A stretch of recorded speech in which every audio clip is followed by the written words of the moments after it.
Hi, and welcome to CryptoBiography. I'm your host, Brandon Starr. This is episode 365 of CryptoBiography, and it's part 3 of the Orb Warmer. And here we go.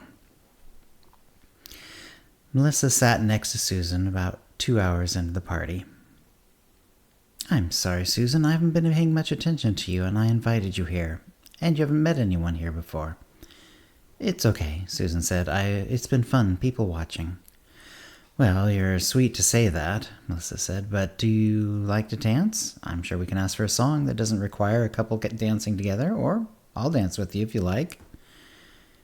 Thanks, Susan said. Let's just go out on the floor and see what works. They started to dance, partly together, partly with other people who drifted nearby, danced with them for a while, then drifted away. Susan was surprised to notice that no one who danced with them was a guy. There were some women around their age, and some couples who seemed amused by the antics of the young around them, but the few men who were in attendance looked on but did not try to dance with them. Afterward, they sat back down and enjoyed a few drinks. What do you do? Melissa asked.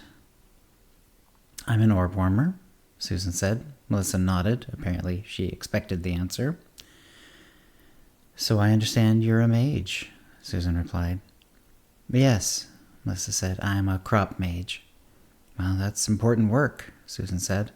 Without thinking, she added, My parents are orb warmers for the crop mages. I wonder if you've used any of their orbs in growing crops. Melissa shifted in her seat. It's quite possible. The orbs aren't marked with their orb warmer's name or anything. I've sometimes wondered who does it. It's nice to meet someone sweet like you who's related to them. That's kind, Susan said. I've often wondered about the mages who use my orbs to keep the lights on in the city. She gestured around. The dusk was approaching and a lot of windows had lights on. Yes, Melissa said. I'm glad I'm a crop mage. I get to focus on different plants. The lighting mages have to focus on the power grid all the time without change. Sounds like my job, Susan said. I just focus on one orb at a time, all day. I almost always get 8 orbs warmed per day. That's great, Melissa said. Susan wondered if she knew exactly what that meant. I wonder if you'd like to come to a dinner party I'm having next week. You can wear your new outfit if you like. Sure, Susan said, and realized she meant it. She wasn't sure exactly how she felt about Melissa, but it was interesting being around her. They said their goodbyes, and Susan went home. The next week, Susan found her mind wandering to Melissa and the upcoming party. It made a liar of her. On several days, she failed to warm 8 orbs during the workday. Yet, she found herself just as tired on the way home. She wasn't sure why that would be. She didn't tell her parents about Melissa. She thought about it. She considered it. She even thought it was the right thing to do. But she didn't do it. The night of the party came, and she found herself nervous. She had on her new outfit, but realized she was out of her element, even more than at the outdoor event where she didn't have to talk to anyone other than Melissa. She knew that here, she would. One thing that helped was Melissa's home was far from Susan's apartment, as of course it was, and so Melissa had sent a car for her. Susan was not about to have this force her hand with her parents, so she was waiting outside in her new outfit. Her mom had seen her leaving in the obviously expensive clothing. What does she think I'm doing? She wondered. Does she think I'm secretly dating someone? Or something else?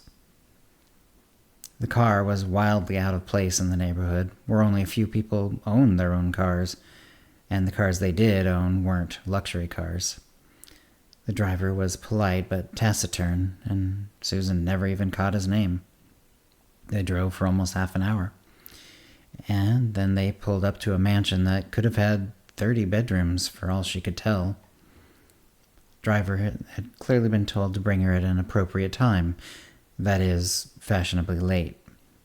There were some cars in the turnaround driveway and some people chatting on the stairs up to the immense double front door. She went up to the door, walking past the people, none of whom looked familiar, even by sight, from the dance floor. The door was open, so she went in. had a formal entrance with doors off to several other rooms, plus a fancy curving staircase to the second floor. "Susan," Melissa called. She was on the second floor, but when Susan noticed her, she started down the stairs. Susan waited for her. Melissa introduced her around. There were far too many people for Susan to remember names, but it was pleasant nonetheless. Though she'd been nervous about what these undoubtedly wealthy and powerful friends and family of Melissa would think of her as a simple orb warmer, no one seemed to mind her presence. Susan was relaxed and enjoying the evening, even starting to chat a bit with some people other than Melissa, when Melissa asked her, "Have you ever seen a mage at work?" "No," said Susan truthfully. And of course it was true. No one among the orb warmers ever saw what the mages did with all their orbs. "How about," Melissa said, then tipped back another good gulp of wine, "I show you." Everyone else was looking on. Susan felt a lump of fear in her stomach. She didn't think she would be allowed. "If it's okay," she said, hesitatingly. "It's okay if I say it's okay," Melissa said, "and I say it's okay." "How about tomorrow? You have that off, right?" "Yes," Susan said. "Then it's settled," Melissa said. "Great," Susan said, not at all sure it was great. Everyone else at the party more or less turned against her after that.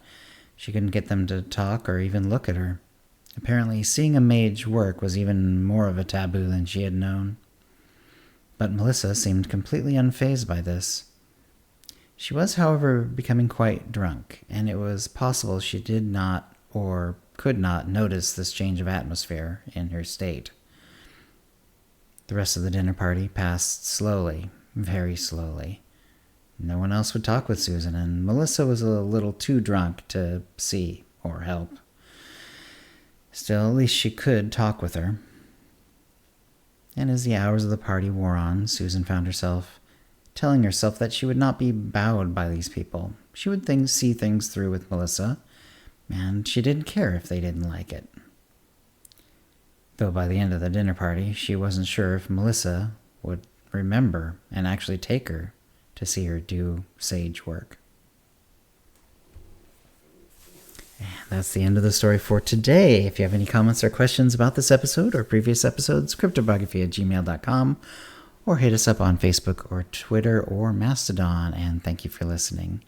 Words and music copyright 2024, Brandon Starr, all rights reserved. Characters and events are fictional, fictionalized, or satirical.